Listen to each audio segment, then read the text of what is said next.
Changing your phone number on Threads is a straightforward process. Follow these steps to update your contact information. Step 1. Open the Threads app. Launch the Threads app on your mobile device. Ensure you are logged into your account to access your profile settings. Step 2. Go to Profile Settings. Tap on your profile icon, usually located at the bottom right corner of the screen. This will take you to your profile page. Step 3. Access Account Settings. Look for the settings icon, often represented by a gear or 3 dots. Tap on it to open the Account Settings menu. Step 4. Select Phone Number. In Account Settings, find the option for phone number or contact information.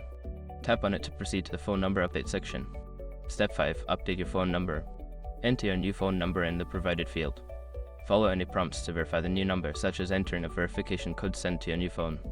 Once you have completed these steps, your phone number will be updated on Threads. Make sure to check that the change has been successfully applied in your profile settings.